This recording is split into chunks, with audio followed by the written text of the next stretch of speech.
இந்த ஒரு வார காலமாகவே துணை முதலமைச்சர் ஆவாரா உதயநிதி அப்படிங்கிறத பற்றி பரபரப்பாக போய்கிட்டு இருக்கு அரசியல் வட்டாரத்தில்.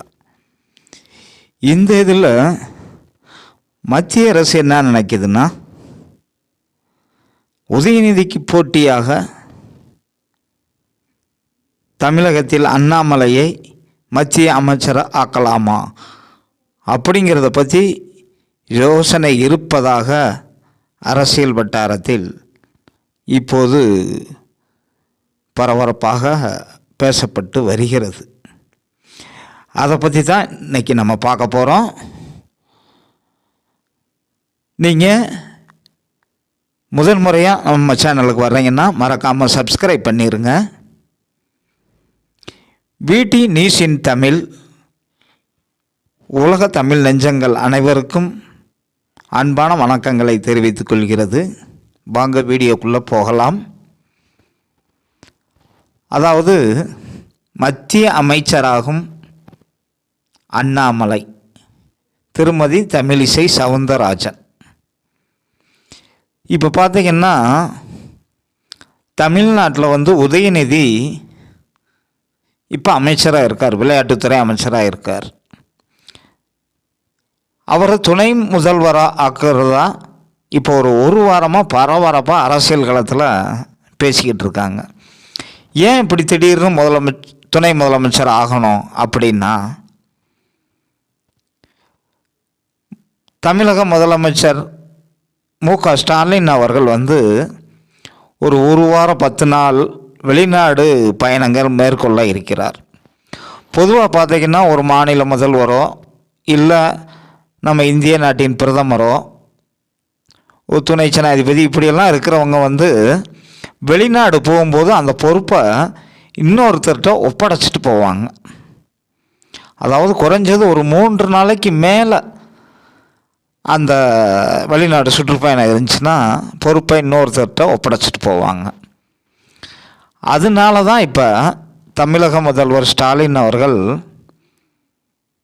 ஒரு நம்பிக்கையான அவருடைய மகன் விளையாட்டுத்துறை அமைச்சர் உதயநிதியை துணை முதலமைச்சர் ஆக்கி ஒப்படைச்சா தான் அது நல்லா இருக்கும். ஏன்னா அவர் விளையாட்டுத்துறை அமைச்சர் சீனியாரிட்டியில் கொஞ்சம் இதாக தான் இருக்கார். அப்போ துணை முதல்வர் ஆக்கியாச்சு அப்படின்னா அவர் நம்பர் 1 வந்துடுவார்.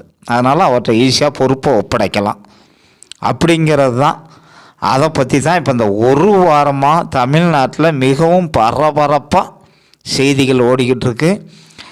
அதை பற்றி அவங்க முதல்வர் அவர்களே மறுப்பு தெரிவிச்சிருக்காரு. இருந்தாலும் இதை மாதிரி திமுகவில் நிறையா ட்ரிப்பு கலைஞராக இருக்கட்டும் அல்லது நமது முதல்வர் ஸ்டாலின் அவர்களாக இருக்கட்டும் இல்லை விளையாட்டுத்துறை அமைச்சர் உதயநிதியாக இருக்கட்டும், பல முறை இவங்க நாங்கள் அரசியலுக்கே வரமாட்டோம்பாங்க, வந்துடுவாங்க. நாங்கள் தேர்தலில் போட்டியிட மாட்டோம் அப்படிம்பாங்க, அப்புறம் தேர்தலில் போட்டிட்டுருவாங்க. அமைச்சரே ஆக மாட்டோம் அப்படிம்பாங்க, அப்புறம் அமைச்சர் ஆகிடுவாங்க. அதனால் இப்போ அவங்க சொல்கிறது கண்டிப்பாக இருக்காது. அதனால் உதயநிதி துணை முதலமைச்சர் ஆகிறது கண்டிப்பாக உறுதியாக நடக்கும். அப்போ அண்ணாமலை இப்போ அதுதான் ஒரு பெரிய கேள்விக்குறி.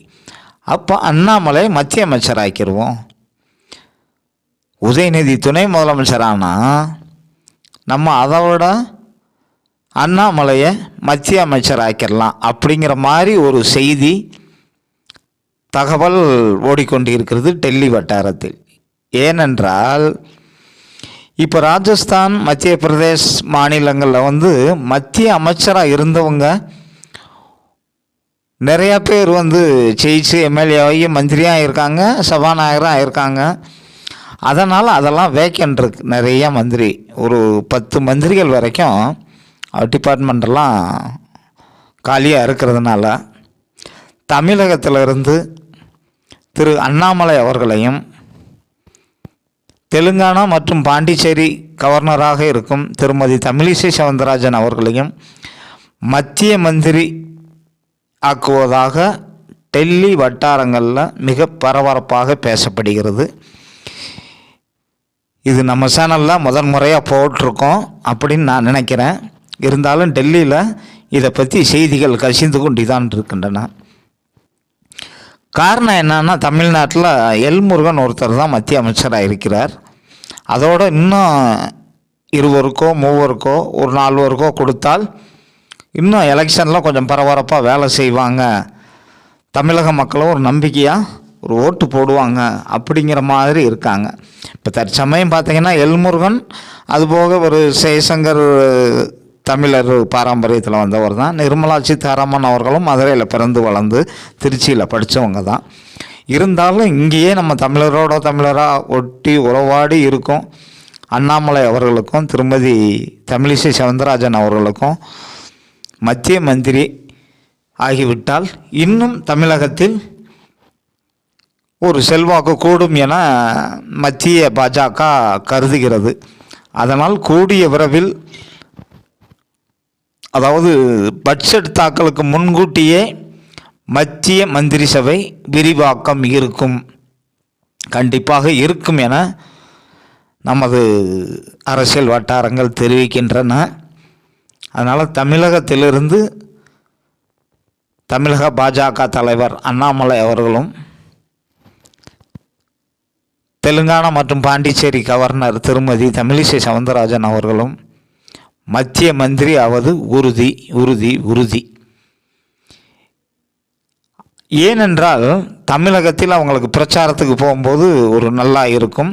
இன்னொன்று, தமிழிசை சவுந்தரராஜன் தூத்துக்குடி அல்லது கன்னியாகுமரி தொகுதியில் பாராளுமன்ற தொகுதியில் போட்டியிடுவதும் உறுதியாகி உள்ளது. அதாவது ராகுல் காந்தி கன்னியாகுமரியில் போட்டியிட்டால் அதை எதிர்த்து தமிழிசை சவுந்தரராஜன் கண்டிப்பாக கன்னியாகுமரியில் இறக்கிவிடப்படுவார். அப்படி ராகுல் காந்தி கன்னியாகுமரியில் போட்டியிடவில்லை என்றால் தமிழிசை சவுந்தரராஜன் தூத்துக்குடி தொகுதியில் நிற்பதாகவும் 2 தொகுதியில் ஒன்றில் கண்டிப்பாக அவர் நிறுத்தப்படுவார் என்பது கண்டிப்பாக உண்மை. அதே போல் திரு அண்ணாமலை அவர்களும் கோயம்புத்தூர் அல்லது கரூர் இந்த 2 தொகுதியில் ஏதாவது ஒரு தொகுதியில் அவர் நிறுத்தப்படுவார் என்பதும் உறுதியாகி உள்ளது. இப்படி தான் மத்திய பாஜக வட்டாரங்களில் செய்திகள் கசிந்து கொண்டு இருக்கின்றன. இப்படி பரபரப்பான சூழ்நிலையில் உதயநிதிக்கு போட்டியாக திரு அண்ணாமலை அவர்களுக்கு மத்திய மந்திரி பதவி தருவது தமிழகத்தில் மிக பரபரப்பாக எதிர்பார்க்கப்படுகிறது. இந்த பரபரப்பில் தெலுங்கானா பாண்டிச்சேரி கவர்னரான திருமதி தமிழிசை சவுந்தரராஜன் அவர்களுக்கும் ஒரு லக்கி அடித்து அவரும் மத்திய மந்திரி ஆகிறார். இப்படி மத்திய மந்திரி ஆவதால் தெலுங்கானா பாண்டிச்சேரி கவர்னர் பதவி காலியாகும் போது அதுக்கு ஒரு தமிழரவை நிரப்ப ஆலோசனை செய்யப்பட்டு வருகிறது. லைக் பண்ணுங்கள், ஷேர் பண்ணுங்கள். நன்றி.